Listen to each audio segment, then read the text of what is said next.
Hey Kentucky, this is Matt Jones. Tonight, the Democratic candidates for governor talk about their solutions for the pension crisis, and some get big endorsements. Plus, another basketball player has put his name in the draft, and we'll talk to a basketball player for next year. That's all next on Hey Kentucky.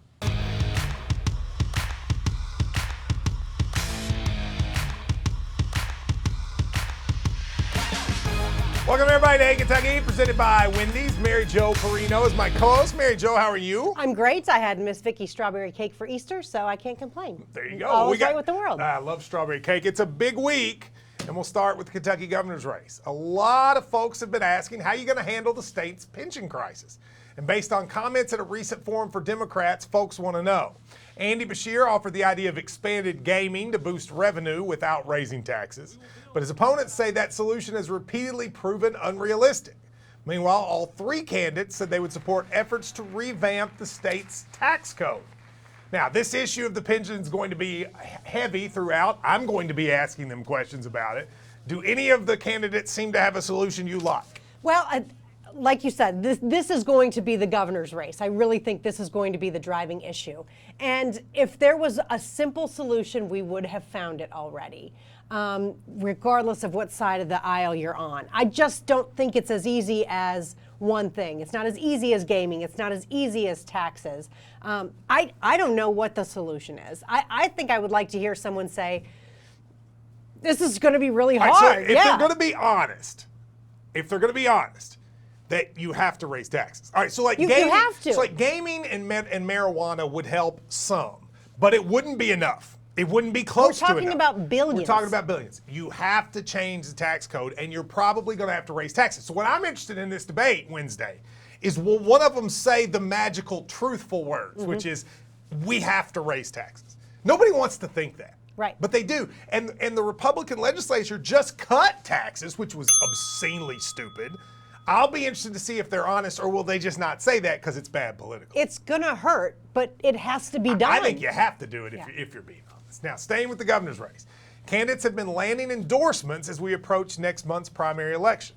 The latest is a surprise. Adam Edlin was given the endorsement from the Jefferson County Teachers Association. Now, some are very surprised by this. Andy Beshear, who is an attorney general that blocked the pension reform legislation, was thought to be likely to get the teacher's endorsement, but he didn't. And Rocky Adkins, who picked the person on the Jefferson County School Board, also didn't. Meanwhile, all three Democratic candidates have received various endorsements from union groups. One or two have gone for each of them. Mary Jo, unlike in past years, Democrats have always rallied around the mainstream candidate. This year, there's three, and it's interesting how the endorsements are split amongst them. I was really not shocked, but I was surprised by the Jefferson County teachers throwing their support towards Adam Edlin because of Andy Beshear, because I feel like teachers across the state, I feel like, have been in Rocky's corner. Yeah. Especially in eastern Kentucky, but really throughout all the 120 counties, I feel like Rocky's name has been brought up a lot with the teachers. So that was a little bit of a surprise to me. Yeah, I mean, Rocky and Andy Beshear have been in the fight, and Adam's kind of not because he wasn't in office, and it was interesting to see that they got it. I don't know that any of this matters anymore. I think there was a time that endorsements mattered because people would sort of trust. I think now everybody thinks, look, I'm going to decide for myself, don't you? It doesn't matter to me at all. It doesn't matter to me at all either. Maybe some of the teachers groups, it will matter. It'll be interesting to see if the Kentucky State Teachers Group endorses one. But in general, I just don't know. I think this used to matter more than it does now. But we'll see. Now, you're going to be able to see all three of the candidates field questions from me. I'm moderating a live debate this Wednesday night. It's at Transylvania University, and it airs on TV from 7 to 8 here on LEX 18. It will be their first time all three candidates have been on the stage together, and we hope you tune in. Now, switching to Kentucky basketball, the deadline to declare for the NBA draft is come and gone, and one more Wildcat says they're looking into testing the waters. Sophomore Nick Richards says he's going to see what the experts think and whether or not he will be drafted. He joins E.J. Montgomery as another player looking at the draft but leaving the door open for returning. Neither Montgomery nor Richards are ranked in the top 100 prospects on CBS's NBA draft board.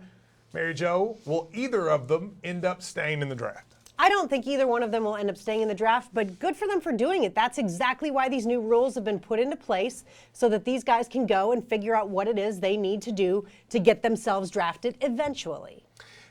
Yes, I agree. But come on. Like, come on. Like, Nick Richards is not going to get drafted. Like, No, I don't think E.J. Montgomery would get drafted. I know, but like they know what they need to do, right?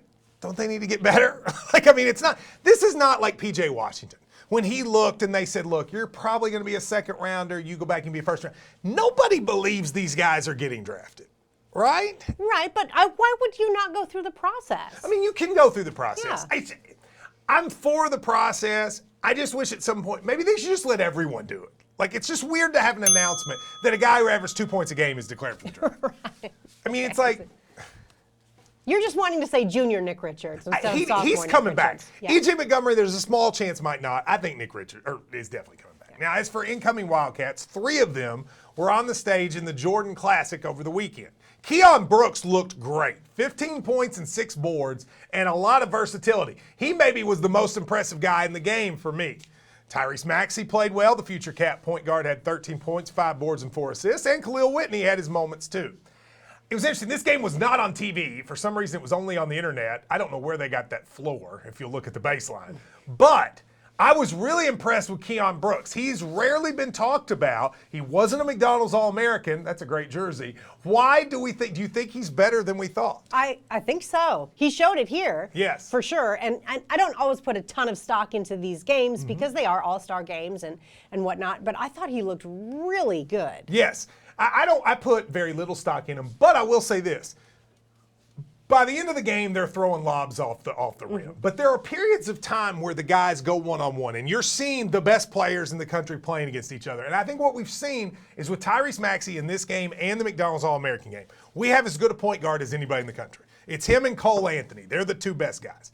And now with Keon Brooks, we see a guy who missed out on the McDonald's game, but watching this one, he can play with these dudes. And we still have Ashton Hagens. Yes, So- and Emmanuel Quickly. Yes, so I think the backcourt's going to be just fine. I think the backcourt's going to be really good. I still think they need one more big man. Now to our weekly feature on Hey Kentucky, Red State Recap, brought to you by Red State Barbecue with Memphis Sweet and Kentucky Small Batch Sauces. Now those are available at Kroger. A former Wildcat national champion will be back on the sidelines in the Commonwealth this fall.